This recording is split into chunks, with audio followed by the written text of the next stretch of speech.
গাজরের হালুয়া খেতে কে না ভালোবাসে, আবার তা যদি হয় বাড়িতে বানানো তাহলে তো কথাই নেই। গাজরগুলোকে ভালো করে ধুয়ে খোসা ছাড়িয়ে নিলাম। এবার একটা গ্রেটারের সাহায্যে সবগুলোকে গ্রেট করে নিলাম। এইভাবে কেটে নিয়েছি।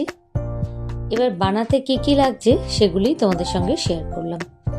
দুধ লাগছে, এর সঙ্গে লাগছে আমন্ড আর পেস্তা, আর লাগছে এলাচ, একটা তেজপাতা, খোয়া ক্ষীর, আর লাগছে চিনি, যেটা আমি মিক্সি করে নিয়েছি।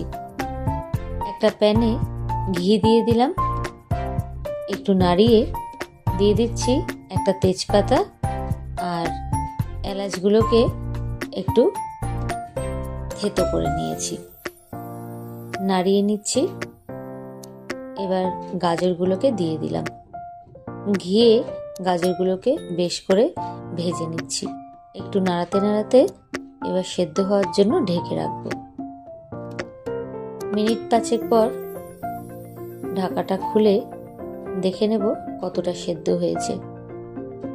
আর একবার নাড়িয়ে নিলাম, দেখো অনেকটাই সেদ্ধ হয়ে গেছে। এবার নাড়াতে নাড়াতেই দুধ দিয়ে দেবো ওপর থেকে, যাতে ভালো করে সেদ্ধ হয়ে যায়। এইভাবেই নাড়িয়ে নিচ্ছি।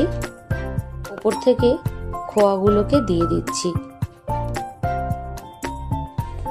অলরেডি ফুটতেও শুরু করেছে। খোয়াগুলোকে দিলে এর টেস্টটা দ্বিগুণ বেড়ে যায়। ঘি আর এলাচের খুব সুন্দর একটা গন্ধ বেরোচ্ছে। পেস্তা আর আমন্ড বাদামটাকে থেতো করে রেখেছিলাম, সেগুলোকেও দিয়ে দিলাম। বেশ করে নাড়ানোর পর, এমনিতেই গাজরের হালুয়ায় একটু মিষ্টি বেশিই লাগে, তাই একবার মিষ্টিটা দিয়ে মনে হলো আর একটু দরকার, তাই একবার দিয়ে নাড়ানোর পর আর একবার দিয়ে দিলাম। এইভাবেই নাড়ানোর পর যতক্ষণ না দুধটা কমে আসছে ততক্ষণ এইভাবেই নাড়াতে থাকবো।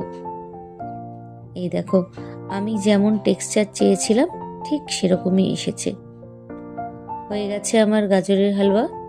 তোমরাও বাড়িতে এইভাবেই ট্রাই করো, আর কেমন হয়েছে আমায় নিশ্চয়ই কমেন্ট করে জানিও। গার্নিশের জন্য উপর থেকে খোয়াটা দিয়ে দিলাম।